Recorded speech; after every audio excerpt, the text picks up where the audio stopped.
বলছে, gospel of Matthew 13 নম্বর অধ্যায়ে 13 নম্বর অনুচ্ছেদে আছে, তাহারা দেখিয়াও দেখে না, শুনিয়াও শুনে না, তাহারা বুঝিতেও পারে না। অন্যান্য বিষয় নিয়ে আমি পরে কথা বলবো ইনশাআল্লাহ, যদি সময় পাই। আমাকে এখানে অন্য বিষয় নিয়েও বলতে হবে, বিজ্ঞানের আলোকে বাইবেলকে নিয়ে বলতে হবে। এখানে শুরুতেই আপনাদের বলি, পবিত্র কোরআনের সূরা রাদের 38 নম্বর আয়াতে উল্লেখ আছে যে আমি অনেক আসমানি কিতাব প্রেরণ করিয়াছিলাম। এদের মধ্যে 4টার নাম বলা হয়েছে, তাওরাত, জাবুর, ইনজিল আর কোরআন। তাওরাত হলো সেই ওহী আসমানি কিতাব যেটা নাজিল হয়েছিল মুসা আলাইহিস সালামের উপর। জাবুর হলো সেই ওহী যেটা নাজিল হয়েছিল দাউদ আলাইহিস সালামের উপর। ইনজিল হলো সেই ওহী আসমানি কিতাব যেটা নাজিল হয়েছিল ঈসা আলাইহিস সালামের উপর। আর কোরআন হলো সর্বশেষ এবং চূড়ান্ত আসমানি কিতাব যেটা নাজিল হয়েছিল সর্বশেষ নবী মুহাম্মদ সাল্লাল্লাহু আলাইহি সাল্লামের উপর। এটা পরিষ্কার করে বলি সবাইকে যে এই বাইবেলকে খ্রিস্টানরা ঈশ্বরের কথা বলে বিশ্বাস করেন। আমরা মুসলিমরা সেটাকে ইনজিল বলে মানি না, যেটা ঈসা আলাইহিস সালামের উপর নাজিল হয়েছিল। আমাদের মুসলিমদের মতে এই বাইবেল, এখানে ঈশ্বরের নিজের কথা থাকতে পারে, তবে এছাড়াও এখানে নবীর কথা আছে, ঐতিহাসিকের কথা আছে, অসম্ভব আর অশ্লীল কথার পাশাপাশি আরো প্রচুর পরিমাণে বৈজ্ঞানিক ভুলও রয়েছে। যদি বাইবেলে বিভিন্ন বৈজ্ঞানিক বিষয়ের কথা বলেন, সেগুলো থাকতেই পারে, কেন থাকবে না? বাইবেলের কিছু কথা তো ঈশ্বরই বলেছেন, কিন্তু বৈজ্ঞানিক ভুলের ব্যাপারে কি বলবেন? কি বলবেন বৈজ্ঞানিক ভুলের ব্যাপারে? এখানে কি বলবেন ঈশ্বর ভুল করেছেন? আমি খুবই পরিষ্কার করে বলতে চাই আমার খ্রিস্টান ভাই বোনদের, আমার লেকচারে আমি কোনো খ্রিস্টানকে আঘাত দিতে চাই না। যদি আমার কথায় আপনারা আঘাত পেয়ে থাকেন, তাই আগেই ক্ষমা চেয়ে নিচ্ছি। আমি এখানে শুধু এই কথাটাই বলতে চাই যে ঈশ্বরের নিজের কথার মধ্যে এমন বৈজ্ঞানিক ভুল থাকতে পারে না। যেমন ঈসা আলাইহিস সালাম নিজেই বলেছেন, সত্যকে খুঁজতে থাকো, এই সত্য তোমাকে মুক্ত করিবে। আমাদের ওল্ড টেস্টামেন্ট আছে, নিউ টেস্টামেন্ট আছে। এবার আমরা সর্বশেষ আর চূড়ান্ত টেস্টামেন্ট অনুসরণ করব, সেটা হলো পবিত্র কোরআন। এখানে যদি ডক্টর উইলিয়াম ক্যাম্বেলের কথা বলেন, আমি তার সাথে আরো সহজ হতে পারি, কারণ উনি একটা বই লিখেছেন, the Quran and the Bible in the light off history and science. উনি তার লেকচার দিয়েছেন, উনি একজন মেডিকেল ডাক্তার, উনার সাথে আমার ফর্মাল হওয়ার তেমন প্রয়োজন নেই। অন্যান্য খ্রিস্টান ভাই বোনদেরকে আমি বলছি, আমার কথায় যদি আঘাত পান সেজন্য ক্ষমা চেয়ে নিচ্ছি। আসুন এবার আমরা দেখি আধুনিক বিজ্ঞান সম্পর্কে বাইবেল কি বলে। প্রথমে আমরা দেখব জ্যোতির্বিদ্যা। বাইবেলে বিশ্বজগৎ সৃষ্টির কথা বলা হয়েছে। প্রথম গ্রন্থ বুক অব জেনেসিস, প্রথম অধ্যায়, এখানে বলা আছে সর্বশক্তিমান ঈশ্বর আকাশমণ্ডলী আর পৃথিবী তৈরি করলেন 6 দিনে। এখানে সন্ধ্যা আর সকালের কথা বলা আছে, অর্থাৎ 24 ঘন্টায় হচ্ছে একদিন। আজকের বিজ্ঞান আমাদের বলে 24 ঘন্টার হিসেবে 6 দিনে বিশ্বজগৎ তৈরি করা কোনোভাবেই সম্ভব হবে না। কোরআনে বলা হয়েছে 6টা আয়াম। এই আরবি শব্দটা এক বচনে ইয়াম আর বহু বচনে আয়াম। এর অর্থ হতে পারে 24 ঘন্টার একদিন অথবা খুব লম্বা সময়, একটা ইয়াম, একটা যুগ। বিজ্ঞানীরা আমাদের বলেন যে এটা মানতে তাদের কোনো আপত্তি নেই যে বিশ্বজগৎ 6টা লম্বা সময়ের স্তরে তৈরি। 2 নম্বর পয়েন্ট, বাইবেলে আছে জেনেসিসের প্রথম অধ্যায়ের 3 থেকে 5 অনুচ্ছেদে যে আলোর সৃষ্টি প্রথম দিনে। জেনেসিসের প্রথম অধ্যায়ের 14 থেকে 19 অনুচ্ছেদে এইসব আলোর উৎস, নক্ষত্র, সূর্য ইত্যাদি সৃষ্টি হয়েছিল 4র্থ দিনে। আলোর উৎস কিভাবে 4র্থ দিনে সৃষ্টি হয়, যেখানে আলো সৃষ্টি করা হয়েছিল প্রথম দিনে? এটা অবৈজ্ঞানিক। এরপরে বাইবেলে আছে প্রথম অধ্যায়ের 9 থেকে 13 অনুচ্ছেদে পৃথিবী সৃষ্টি হয়েছে 3য় দিনে। পৃথিবী না থাকলে দিন আর রাত পাবেন কোত্থেকে? পৃথিবী ঘোরে বলে দিন আর রাত হয়, পৃথিবী না থাকলে দিন আর রাত পাবেন কোত্থেকে? 4 নম্বর পয়েন্ট, জেনেসিস প্রথম অধ্যায় 9 থেকে 13 অনুচ্ছেদে আছে পৃথিবীর সৃষ্টি হয়েছে 3য় দিনে। জেনেসিস প্রথম অধ্যায় 14 থেকে 19 অনুচ্ছেদে আছে সূর্য আর চাঁদ সৃষ্টি হয় 4র্থ দিনে। আজকে বিজ্ঞান আমাদের বলে যে পৃথিবী হলো সূর্যের একটা অংশ। পৃথিবী কোনোভাবেই সূর্যের আগে আসতে পারে না, এটা অবৈজ্ঞানিক। 5 নম্বর পয়েন্ট, বাইবেলের বুক অব জেনেসিসের প্রথম অধ্যায়ের 11 থেকে 13 অনুচ্ছেদে আছে যে শাকসবজি, লতাপাতা, ঝোপঝাড়, গাছপালা সৃষ্টি হয়েছে, এগুলো তৃতীয় দিনে। আর সূর্য, জেনেসিসের প্রথম অধ্যায়ের 14 থেকে 19 অনুচ্ছেদে আছে সূর্য চতুর্থ দিনে। সূর্যের আলো না থাকলে গাছপালা এলো কিভাবে? সূর্যের আলো ছাড়া বাঁচবে কিভাবে? 6 নম্বর পয়েন্ট যে বাইবেলে বলা হয়েছে, জেনেসিসের প্রথম অধ্যায়ের 16 অনুচ্ছেদে আছে যে ঈশ্বর দুটো আলো সৃষ্টি করলেন। একটা বৃহৎ আলো অর্থাৎ সূর্য শাসন করবে দিনকে, আর একটা ক্ষুদ্র আলো অর্থাৎ চাঁদ শাসন করবে রাতকে। এর সঠিক অনুবাদ যদি আপনারা হিব্রু ভাষায় বাইবেল পড়েন, এটা হলো প্রদীপ। প্রদীপ যার নিজেরই আলো আছে। ব্যাপারটা আরো ভালোভাবে বুঝতে পারবেন যদি আপনারা দুটো অনুচ্ছেদই পড়েন, জেনেসিসের প্রথম অধ্যায়ের 16 আর 17 অনুচ্ছেদ। 17 অনুচ্ছেদ বলছে, আর সর্বশক্তিমান ঈশ্বর তাহাদের স্থাপন করিলেন পৃথিবীকে আলো দেওয়ার জন্য। পৃথিবীকে আলো দেওয়ার জন্য অর্থাৎ সূর্য আর চাঁদ এ দুটোরই নিজস্ব আলো আছে। আর এই কথাটা আধুনিক বিজ্ঞানের সাথে সামঞ্জস্যপূর্ণ নয়। অবশ্য অনেক খ্রিস্টান যুক্তি দেখান, তারা বলেন বাইবেলে যে 6 দিনের কথা বলা হয়েছে এটা আসলে লম্বা একটা সময়, কোরআনে যেভাবে বলা হয়েছে 24 ঘন্টা সময়ের দিন নয়। এটাও অযৌক্তিক। আপনারা বাইবেলেই দেখবেন সন্ধ্যা আর সকাল, এখানে 24 ঘন্টার দিন বোঝানো হয়েছে। কিন্তু এখানে যদি আমি একমত হয়ে বলি, সমস্যা নেই, আপনাদের এই কথাটা না হয় মেনে নিলাম। এতে করেও আপনারা মাত্র দুটো বৈজ্ঞানিক ভুলের সমাধান করতে পারবেন। 6 দিনের সমস্যা, দ্বিতীয় সমস্যাটা যে প্রথম দিনে আলো, তৃতীয় দিনে পৃথিবী। অন্য 4টা সমস্যা কোনোভাবে সমাধান নেই। কেউ একথাও বলেন যে দিনগুলো যদি 24 ঘন্টার হয়ে থাকে তাহলে গাছপালা কেন আলো ছাড়া 24 ঘন্টা বাঁচবে না? আমি এখানে বলবো, যদি আপনারা বলেন যে গাছপালা সূর্যের আগে সৃষ্টি হয়েছিল আর আলো ছাড়া 24 ঘন্টা বেঁচে ছিল, আমার কোনো আপত্তি নেই। তবে আপনি একই সাথে সময়টাকে 24 ঘন্টার সময় আর লম্বা একটা সময় বলতে পারবেন না।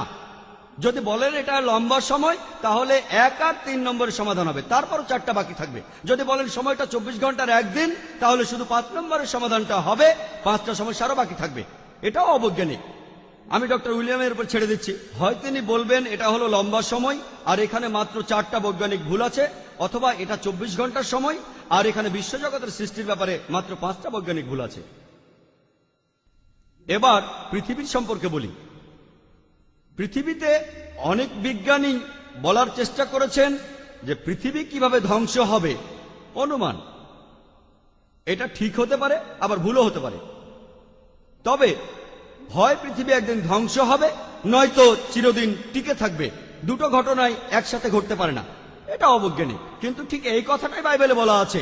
বাইবেলেই উল্লেখ আছে বুক অব হিব্রুর প্রথম অধ্যায়ের 10 থেকে 11 অনুচ্ছেদে। এছাড়াও আছে বুক অব সামের 102 অধ্যায়ের 25 ও 26 অনুচ্ছেদে যে সর্বশক্তিমান ঈশ্বর আকাশমণ্ডলী আর পৃথিবী সৃষ্টি করেছেন আর এগুলো ধ্বংস হয়ে যাবে। ঠিক উল্টো কথাটা বলা হয়েছে বুক অব এক্লেসিস্টিক্সে প্রথম অধ্যায়ের 4 অনুচ্ছেদে আর বুক অব সামের 78 অধ্যায়ের 69 অনুচ্ছেদে যে পৃথিবী চিরদিন টিকে থাকবে। আমি ডক্টর উইলিয়াম ক্যাম্বেলের উপরে ছেড়ে দিলাম, তিনি বলবেন এই দুটো অনুচ্ছেদের কোনটা অবৈজ্ঞানিক, প্রথম অনুচ্ছেদগুলো না দ্বিতীয় অনুচ্ছেদগুলো। একটা এখানে অবশ্যই অবৈজ্ঞানিক। দুটো একসাথে হতে পারে না। পৃথিবী চিরদিন টিকে থেকে আবার ধ্বংস হতে পারে না, এটা অবৈজ্ঞানিক। এবারে আকাশমণ্ডলী সম্পর্কে বলি। বাইবেলে আছে যোবের 26 অধ্যায়ের 11 অনুচ্ছেদে যে আকাশমণ্ডলীর স্তম্ভ কাঁপিয়ে উঠিবে। পবিত্র কোরআনে সূরা লুকমানের 10 নম্বর আয়াতে উল্লেখ আছে যে আকাশমণ্ডলী নির্মাণ হয়েছে স্তম্ভ ব্যতীত। আপনারা দেখেন না, দেখতে পান না যে আকাশের কোথাও কোনো স্তম্ভ নেই? বাইবেল বলছে আকাশের স্তম্ভ আছে। শুধুমাত্র আকাশমণ্ডলের স্তম্ভ আছে এটা নয়, বাইবেলে আছে স্যামুয়েলের প্রথম গ্রন্থে 2 অধ্যায়ের 8 অনুচ্ছেদে। এছাড়াও আছে বুক অব জবের 9 অধ্যায়ের 6 অনুচ্ছেদে আর বুক অব সামের 75 অধ্যায়ের 3 অনুচ্ছেদে যে এমনকি পৃথিবীরও স্তম্ভ আছে। আমরা এবার দেখব বিভিন্ন খাবার দাবারের ব্যাপারে বাইবেল কি বলে। বাইবেলে আছে বুক অব জেনেসিসে 1 নম্বর অধ্যায়ের 29 অনুচ্ছেদে যে ঈশ্বর তোমাদের দিয়েছেন বীজ সহ লতাপাতা আর ফল সহ গাছপালা, যে ফলের বীজ আছে, আর এগুলো তোমাদের খাদ্য। বাইবেলের নতুন সংস্করণ বলছে বীজ সহ ছোট গাছ আর ফল সহ বড় গাছ, যে ফলের বীজ আছে, এসবই তোমাদের জন্য, তোমাদের খাদ্য। আজকের দিনে আমরা প্রায় সবাই জানি যে পৃথিবীতে বেশ কিছু বিষাক্ত গাছ রয়েছে। যেমন ওয়াইল্ড বেরি, স্ট্রিকনিন, ধুতুরা। বিষাক্ত রস থাকে যেমন অ্যালকালয়েড, পলিএন্ডার, বাকাইপয়েড। এগুলো যদি আপনার শরীরে যায়, যদি খেয়ে ফেলেন, তাহলে আপনি মারাও যেতে পারেন। কিভাবে এই বিশ্ব জগৎ আর মানুষ জাতির সৃষ্টিকর্তা এটা জানলেন না যে যদি আপনি এগুলো খান তাহলে মারা যাবেন? আশা করি ডক্টর উইলিয়াম ক্যাম্বেল তার রোগীদের এই গাছগুলো খেতে বা ফল খেতে বলবেন না। বাইবেলে সত্যিকারের বিশ্বাসীকে চেনার জন্য একটা বৈজ্ঞানিক পরীক্ষার কথা বলা আছে। এটার উল্লেখ আছে গসপেল অফ মার্কে 16 নম্বর অধ্যায়ের 17 আর 18 অনুচ্ছেদে। বলা আছে যে সত্যিকারের বিশ্বাসীদের কিছু নিদর্শন থাকবে, আর সেগুলো হলো যীশুখ্রিস্টের নামে তারা শয়তানকে তাড়াবে, তারা কথা বলবে বিদেশি ভাষায়, নতুন ভাষায়, তারা হাত দিয়ে সাপ ধরবে, আর তারা বিষ পান করবে, তাদের কোনো ক্ষতি হবে না। তারা যদি অসুস্থ মানুষের মাথায় হাত রাখে তারা সুস্থ হয়ে যাবে। এটা একটা বৈজ্ঞানিক পরীক্ষা। আর বিজ্ঞানের ভাষায় বললে একজন সত্যিকারের খ্রিস্টান বিশ্বাসীকে চেনার কনফার্মিটি টেস্ট।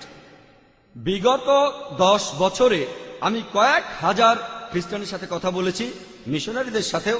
আমি এ পর্যন্ত একজন খ্রিস্টানকেও দেখিনি যে বাইবেলের এই কনফার্মিটি টেস্টে পাশ করতে পারে।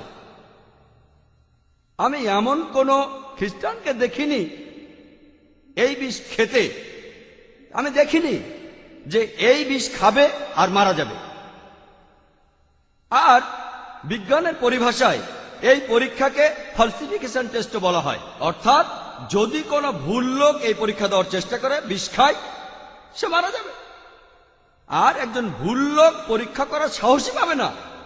আপনি সত্যিকারের খ্রিস্টান বিশ্বাসী না হলে এই পরীক্ষা করার সাহসই পাবেন না, কারণ আপনি যদি টেস্টটা দেওয়ার চেষ্টা করেন আপনি পারবেন না।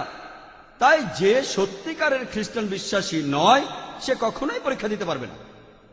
ডক্টর ক্যাম্বেলের লেখা the Quran and the Bible in the light off history and science বইটা আমি ভালোভাবেই পড়েছি, আর ধরে নিচ্ছি যে তিনি সত্যিকারের একজন বিশ্বাসী খ্রিস্টান।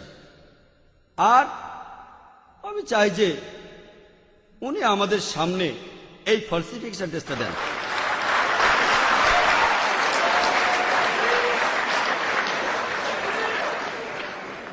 প্লিজ আপনারা কোনো চিন্তা করবেন না, আপনারা কোনো চিন্তা করবেন না। আমি ডক্টর উইলিয়াম ক্যাম্বেলকে বিষ খেতে বলবো না, কারণ আজকের আলোচনায় আমি এখানে শেষ করতে চাই না।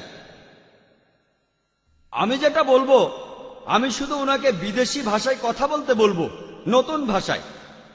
আর আপনারা হয়তো অনেকেই জানেন যে ইন্ডিয়া এমন একটা দেশ যেখানে মানুষ হাজারটা ভাষায় কথা বলে।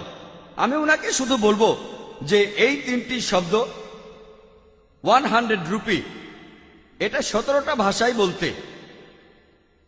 ইন্ডিয়াতে সরকারি ভাষা মাত্র 17টি। আর আমি ডক্টর ক্যাম্বেলকে সহজ করে দিচ্ছি, আমার কাছে 100 রুপির একটা নোট আছে, আর এই 17টা ভাষায় এই নোটে লেখা আছে। ইংরেজি আর হিন্দিতেও আছে। আমি তাকে প্রথমটা বলে দিচ্ছি, 100 রুপিয়া হিন্দিতে। বাকি 15টা ভাষা এখানে লেখা আছে। আমি ওনাকে অনুরোধ করব, আমি জানি বাইবেল বলছে তারা বিদেশি ভাষা নিজে থেকেই বলতে পারবে, পড়ারও দরকার নেই। তবে আমি সহজ করে দিচ্ছি, আমি দেখতে চাই কেউ এই পরীক্ষায় পাশ করেছে, এখন পর্যন্ত দেখিনি। তাই যদি উনি নিজে থেকে বলতে না পারেন, মনে করতে না পারেন, তাহলে অন্তত পড়ুন, আমার আপত্তি নেই, মেনে নেব। এখন আমি চেয়ারপারসনকে অনুরোধ করবো এটা ডক্টর উইলিয়াম ক্যাম্বেলকে দেওয়ার জন্য। উনি আবারও লেকচার দেবেন 15টা ভাষায়, 100 রুপি, মাত্র 3টি শব্দ। এখন দেখি বাইবেল কি বলে হাইড্রোলজি সম্পর্কে।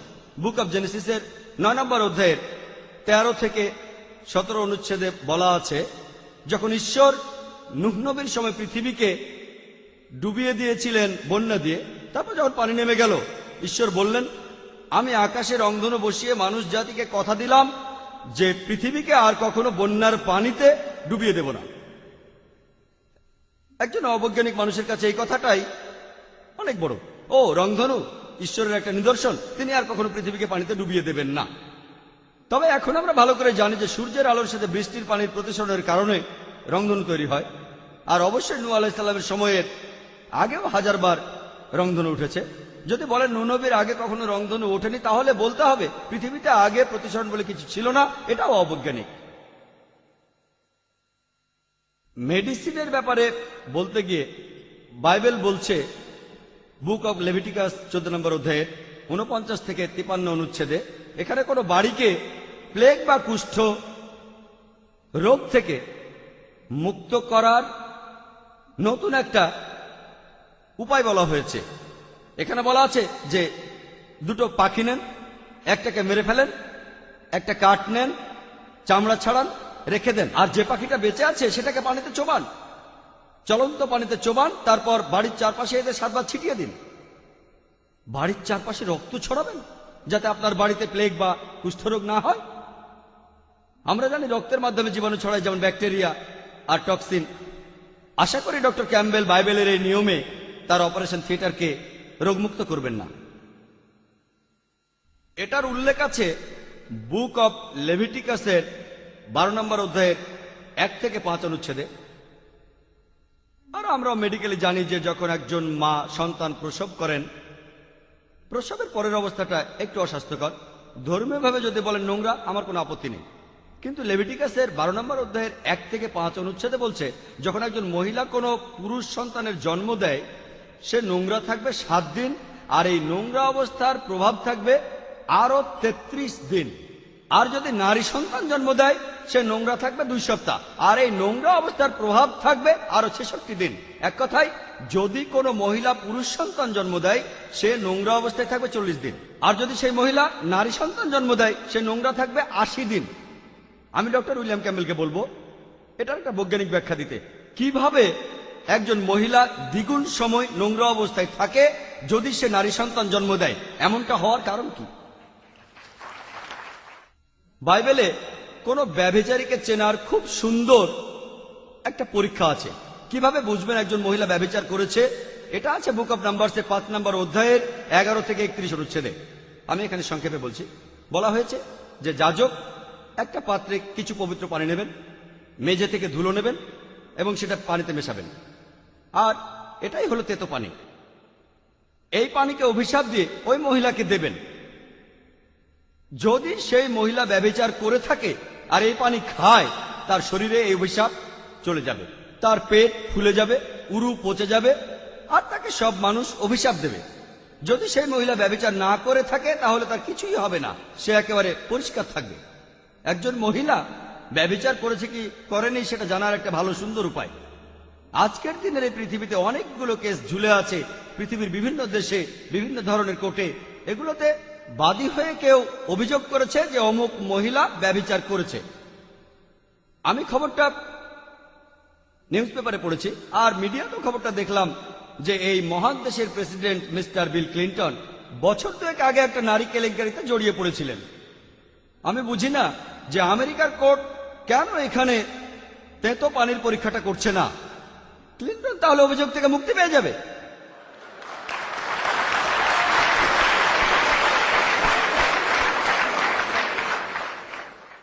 কেন সেখানে কোনো খ্রিস্টান মিশনারি অথবা আমাদের শ্রদ্ধেয় ডক্টর উইলিয়াম ক্যাম্বেলের মতো কেউ একজন এই তেতো পানির পরীক্ষাটা করে মিস্টার প্রেসিডেন্ট ক্লিন্টনকে এই অভিযোগ থেকে মুক্তি দিচ্ছেন না? গণিত শাস্ত্র এমন একটা বিদ্যা যেটা বিজ্ঞানের একটা গুরুত্বপূর্ণ অংশ। গণিত দিয়ে বিভিন্ন সমস্যার সমাধান করা যায়। বাইবেলে হাজারটা বৈজ্ঞানিক ভুল আছে, তার শখানেক হলো গণিত নিয়ে। আমি এখানে মাত্র কয়েকটা কথা বলবো। এটা আছে বুক অব এজরার 2য় অধ্যায়ের 1ম অনুচ্ছেদে, আর নেহেমিয়ার 7ম অধ্যায়ের 6ষ্ঠ অনুচ্ছেদে। ঘটনাটা হলো যেসব লোক ব্যাবিলনের নির্বাসন থেকে ফিরে এসেছিল যখন ব্যাবিলনের রাজা নেবুসাদনেজার ইসরায়েলের লোকদের ছেড়ে দিল, তারা নির্বাসন থেকে ফিরে এলো। এই লোকগুলো তালিকা দেওয়া আছে। এই তালিকাটা দেওয়া আছে এজরার 2 নম্বর অধ্যায়ের 2 থেকে 63 অনুচ্ছেদ পর্যন্ত, আর নেহেমিয়ার 7ম অধ্যায়ের 7 থেকে 65 অনুচ্ছেদ পর্যন্ত। এই তালিকাটাই নাম দেওয়া আছে, আর কতজন মুক্তি পেয়েছে সে সংখ্যাটাও আছে। এই 60টা অনুচ্ছেদের মধ্যে কম করে হলেও 18 বার নামটা হুবহু আগের মতো আছে, কিন্তু ক্রমিক সংখ্যাটা আলাদা। এই দুটো অধ্যায়ের 60টিরও কম অনুচ্ছেদে কম করে হলো 18টা সমস্যা রয়েছে।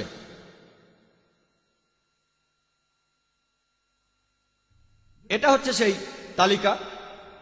এখানে খুঁটি খুঁটিয়ে দেখার সময় নেই।